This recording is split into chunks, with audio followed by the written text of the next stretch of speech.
Hello guys, welcome back to the channel R study Adda. Guys आज हम start करने वाले हैं बाघ चैप्टर के एक्सप्लेनेशन को। गाइस इस चैप्टर की पोएट है हमारी ललाट जी। और आइए फटाफट से स्टार्ट करते हैं। इस चैप्टर के फर्स्ट स्टैंजा में क्या बताया गया है। रस्सी काचे धागे की खींच रही है नाव, जाने कब सुन मेरी पुकार, करे देव भव सागर पार। पानी टपके कच्चे सकोरे, व्यर्थ प्रयास कर रहे मेरे, जी में उठती रह रहे रूप, घर जाने की चाह है घेरे। तो इसको कैसे एक्सप्लेन किया है हमारे पोएट ने, तो आइए फटाफट से देखते हैं। हमारी पोएट ने इन लाइंस में अपने इंतजार और प्रयास के बारे में बताया है कि कब उनका मिलन परमात्मा से हो पाएगा। जिस तरह कच्चे घड़े से पानी टपक टपक कर कम होता जाता है, वैसे ही हमारी पोएट का जीवन भी धीरे धीरे कम होता जा रहा है। इसी वजह से हमारी पोएट व्याकुल होती जा रही हैं कि कब परमेश्वर, कब ईश्वर उनकी पुकार सुनेंगे और इस संसार रूपी सागर से उनका बेड़ा पार लगाएंगे।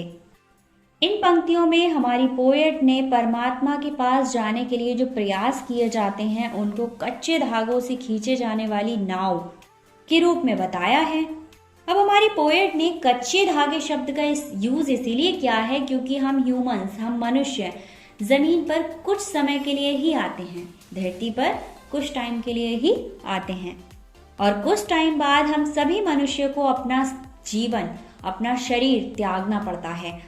धीरे धीरे टाइम निकलता जा रहा है और पोएट द्वारा जितनी भी कोशिशें थी वो सारी व्यर्थ जा रही हैं। वो प्रभु से मिलने के लिए बहुत सारी कोशिशें करती हैं, बट वो उन्हें कहीं भी सक्सेसफुल होती नजर नहीं आ रही हैं। अब उन्हें ऐसा लग रहा है कि शायद समय खत्म होने वाला है, यानी उनकी मृत्यु समीप आ चुकी है और अब वो ईश्वर से नहीं मिल पाएंगी।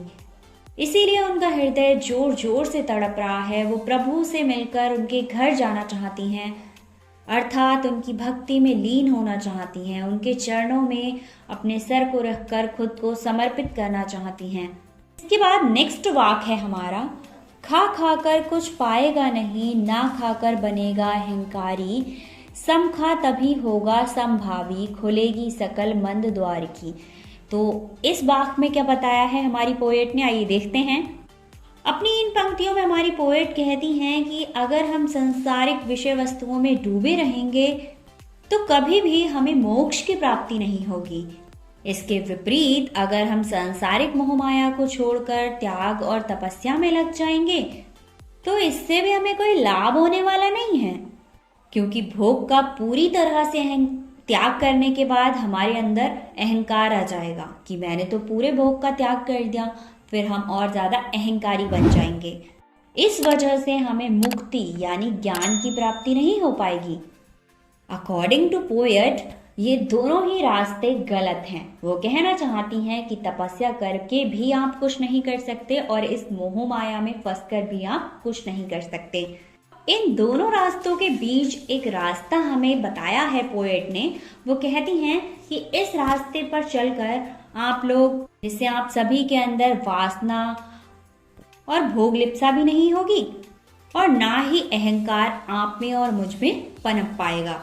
गाइस इस वाक्य में हमारी जो पोएट हैं उन्होंने संतुलन पर ज्यादा जोर दिया है। उन्होंने कहा है ना ही हमें ज्यादा भोग करना चाहिए और ना ही ज्यादा बाह करना चाहिए, दोनों को बराबर मात्रा में रखना चाहिए, जिससे समभाव उत्पन्न होता है।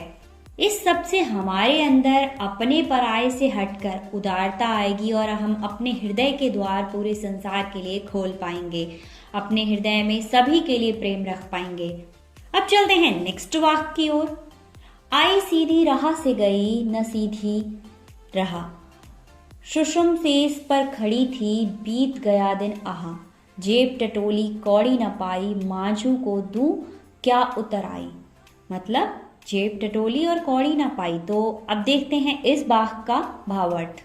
पोएट ने ईश्वर प्राप्ति के लिए जितने भी कोशिशें की हैं, जितने भी प्रयास किए हैं, उस पर कड़ा प्रहार किया है। पोएट बताती हैं कि जब वो छोटी थी, यानी जीवन की स्टार्टिंग में, उन्होंने ईश्वर प्राप्ति के लिए प्रयास तो किए, बट आगे चलकर उन्हें समझ नहीं आया कि कौन सा रास्ता ईश्वर प्राप्ति के लिए है और कौन सा नहीं। उन्हें सही गलत की पहचान नहीं हुई, इसीलिए वो अपना रास्ता भटक गईं और संसार के आडंबरों में बहक गईं। यहाँ पर रास्ता भटकने से मतलब है कि जैसे समाज भगवान को पाने की कोशिश करता है, प्रयास करता है, उन्हीं आडंबरों को हमारी पोएट ने एक्सेप्ट कर लिया और वही आडंबर वो करने लगी। जैसे जागरण, कथाएं, ये सारी चीजें करना। ये सब कुछ करने के बाद भी हमारी पोएट को भगवान की प्राप्ति नहीं होती, वो निराश हो जाती हैं और वो परेशान हैं कि अब मुझे भगवान की प्राप्ति कैसे होगी और क्यों नहीं हो रही है। हमारी राइटर को तो डर लग रहा है कि भवसागर रूपी संसार को पार करके जब वो परमात्मा के पास जाएंगी तो उनको क्या आंसर करेंगी। इस वाक्य का सीधा सिंपल सा भावार्थ ये है कि हमारी पोएट ने अपने पछतावे को इसमें जाहिर किया है। हमारी पोएट ने सिंपल रास्ता ना अपनाकर भगवान को प्राप्ति करने के लिए हठ योग का सहारा लिया। उन्होंने भक्ति रूपी सीढ़ी को ना चढ़कर और सारे आडंबरों में ध्यान दिया और भगवान को पाने की कोशिश की, बट अपनी कोशिशों में सक्सेसफुल नहीं हो पाई। अब उनकी एज धीरे धीरे बढ़ती जा रही है और उन्हें डर है कि जब वो मर जाएंगी तो भगवान से कैसे मिलेंगी, उनकी भक्ति कैसे कर पाएंगी, उनके परिवार में शामिल कैसे हो पाएंगी और उन्हें आंसर क्या करेंगी। अब उन्हें डर है कि जब परमात्मा ने उनके कर्मों का लेखा जोखा लिया तो वो क्या आंसर करेंगी, क्योंकि ना ही उन्होंने कोई उदारता की है, ना ही कोई अच्छा कर्म किया है, तो वो क्या दिखाएंगी। चलते हैं नेक्स्ट वाक्य की ओर। थल थल में बसता है शिव ही, भेद न कर क्या हिंदू मुसलमान, ज्ञानी है तू स्वयं को जान, यही है साबित से पहचान, साहिब से पहचान।